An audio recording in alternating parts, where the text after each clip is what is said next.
Welcome back to the Peerless YouTube. I am Katie North, and today is class 3 in our Halloween series. This one I like to call the Lost in the Woods.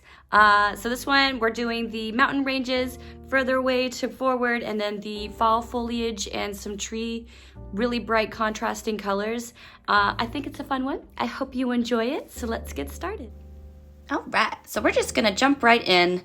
And we're only using a few colors today. Right here, I am putting down my Autumn's Indigo onto my paint palette just because I want a kind of even tone of this for when I start the mountains. And kind of going back and forth between the paint palette and my water reservoir brushes and a watercolor brush, just because whenever you use the water reservoir brushes and you push it, you're adding more water to it. And I want a little bit more control over my tone of the sky. And especially the mountain ranges, I want to kind of increase the amount of paint, but I want that whole mountain range to be the same color when I'm working on each one. So that's why I'm using a dish today. And so yeah, just jumping right in, we're going to be doing these soft kind of clouds, and you start that by getting your paint on the side and then wetting your top, maybe top quarter of your paper wet. And then while it's still wet, putting the Autumn's Indigo over it, and however wet the paper is determines how soft of a blend of clouds you're going to get. So now working on the bottom, since they're not next to each other and I know they will not bleed, we are going to be doing the outline of the trees. So this is kind of whatever shape you want to do. The red golden hair is my favorite orange in all of Peerless, just because right now you can see how vibrant and kind of that yellow and orange it is, and then if you add a little bit more you get more of a burnt orange, and you can get some of those softer brighter yellows as well. So I feel like it's the perfect color for doing those fall leaves, just because you can get the variety of those tones just by using this one color. So while this one is wet too, I do go back and add a little bit more of the red golden hair. I might actually wait until it's the next round, but I can see in a minute. I believe I add some, just more of the actual. Do you see how much darker and richer that, that red golden hair is? That is just the same color, but just, packing in the pigment. Also, like, exactly why I am obsessed with this color. Okay, so once you're at this point, you're gonna wanna let it dry, and then we're gonna come back and do the next layer, which would be the first, just kidding. We're gonna do a little bit of the mahogany brown in there just while it's still wet to kind of give that soft blend, and then you're gonna let it dry, and then we're gonna do the first mountain ranges once those clouds have fully dried, so you know that you're gonna get a nice crisp sharp line and not bleed into your clouds.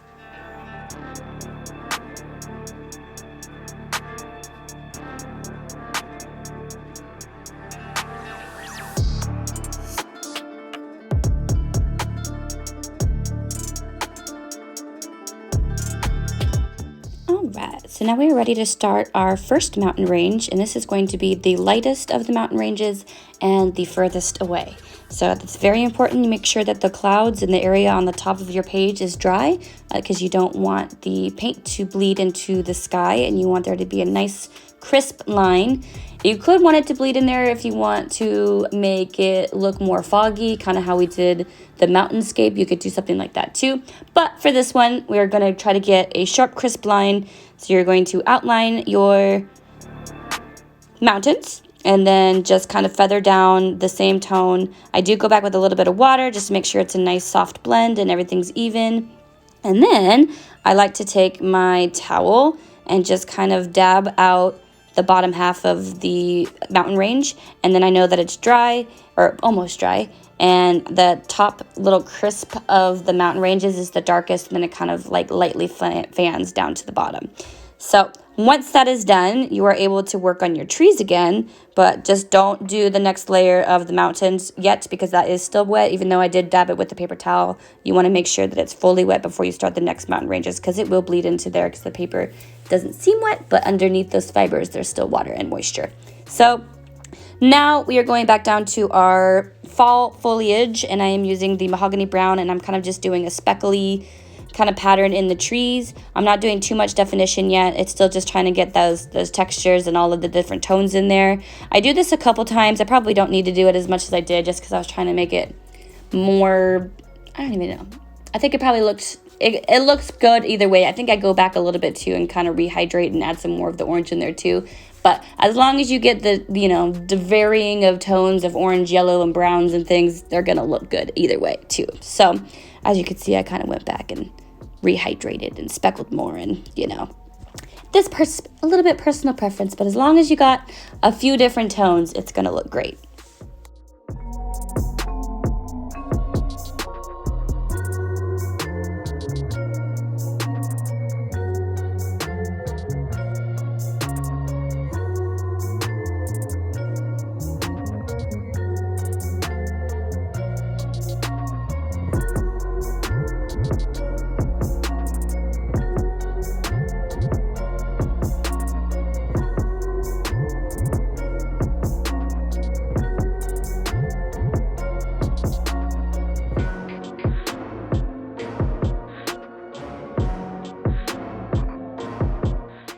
Alright, so now we are going to mix up a little bit more of the Autumn's Indigo and make sure that it is a level or two darker than the first set of mountain ranges. And I feel like maybe it's a little bit too dark, and I'm just trying to get it the perfect tone. There we go. So now you're going to do exactly the same thing and make the second row of mountains and just see how it's just that tint, maybe 2 levels darker, and feather it down just like you did the first one, and then with a little bit of that paper towel to kind of seep up some more of that moisture. And then you'll be ready to do your third mountain range once that layer has dried. So still have to give that area a few moments to get dried and kind of make sure that the underlying fibers of the paper are dried too, but we'll be working on our trees again.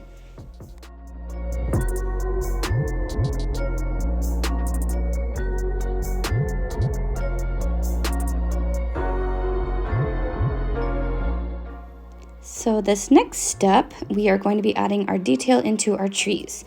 So to start, we are going to use the Mahogany Brown and use an extra fine detail brush.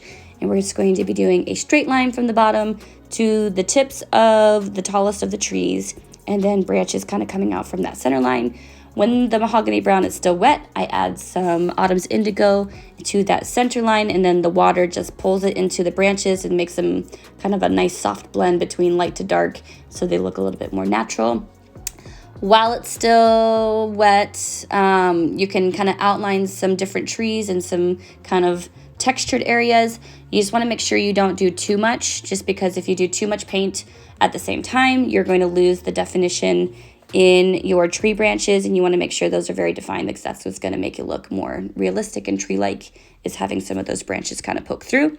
But I do go back and run the tips of the trees, and I kind of do a speckle and little swooshes and circles and tiny little textures with that little brush to give the texture of the leaves at the tops of the trees.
Once we are ready to do our final tree, we're going to put more of the Autumn's Indigo on our paint palette, and this one you want to be a couple shades darker than that middle tone.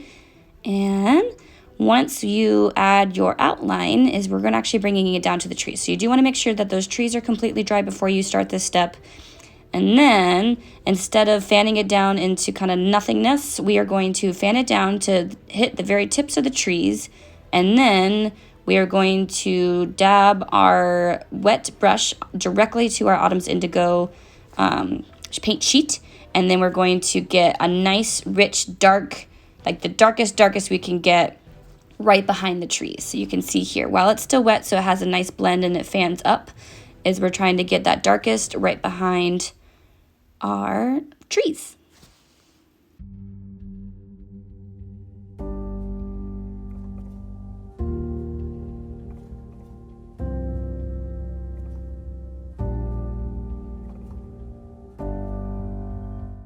All right, and so once we establish all of our third mountain ranges, you kind of just want to add some texture into the trees and make it look like some of those darker tones are peeking through some of the leaves at the top. And for this, I'm going to be starting to use the black. So you don't want to use your Autumn's Indigo when you're making those little details kind of peeking through the trees, because if you mix the blue with the red golden hair, you're going to get more of a green color. And I wanted there to be that sharp contrast too. So it's so dark at the bottom there with the Autumn's Indigo that the black still looks like it's still right there with it.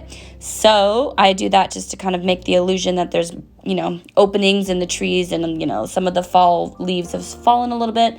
And then the next step we're going to do, if you watched the Misty Mountain tutorial, we're going to be doing the fir trees. And we're doing them the exact same way with a tiny little brush, a line straight up, and then little branches kind of coming off in every direction, and then small ones and like a bigger ones, and, you know, whatever little shapes to give us those black silhouettes of the fir trees.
So now that we have got all of our fir trees and that layer has dried, I am mixing some of the gypsum white and the red golden hair together, and I'm trying to get an opaque kind of fall, whatever, you know, a orangish, reddish kind of opaque color, because I want to add a little bit of more texture onto the leaves and just kind of highlight kind of the outline of some of the trees.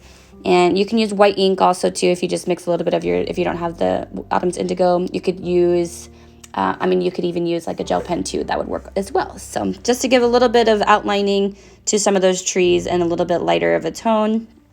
And then we are going to be working on our foggy clouds.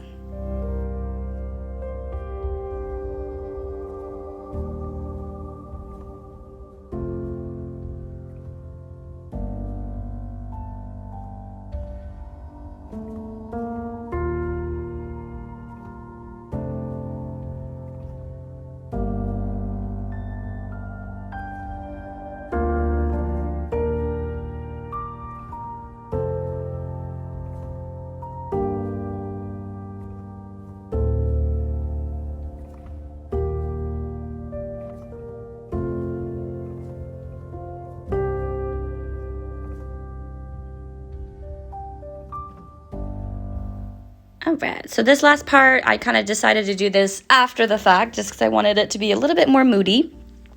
And to make these clouds, I'm using a white ink, and I'm kind of hydrating a cloud length area just with water only, and then dipping my wet brush into the ink and then just barely kind of tabbing it in areas. And then again, the way that we did those kind of misty mountains and the clouds earlier is letting however much water in the area that you put down first decide the blend of the white. So I'm not putting down just white by itself. There is quite a bit of water in the area to kind of give it the softness and the soft blend too. So I'm kind of working in like that the whole way, but they're kind of in horizontal fluffy lines while wet. And then you add the either gypsum white or white ink or anything like that. I think you could do this with a gel pen. If it's still a little bit wet, you might just get a little bit of a softer blend. You might not get like the full, like how rich, like how thick these clouds are. But again, put down water first, not straight white.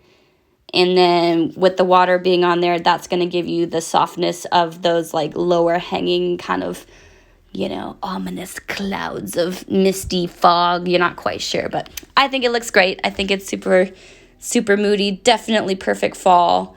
And yeah, I hope you enjoy this tutorial. And if you try this painting at home, please tag us. We would love to see it. And we will see you for the next Halloween tutorial, which is also going to be a fun one. So stay tuned.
Thank you so much for watching. Make sure to like and subscribe and share with your friends, and we will see you next time.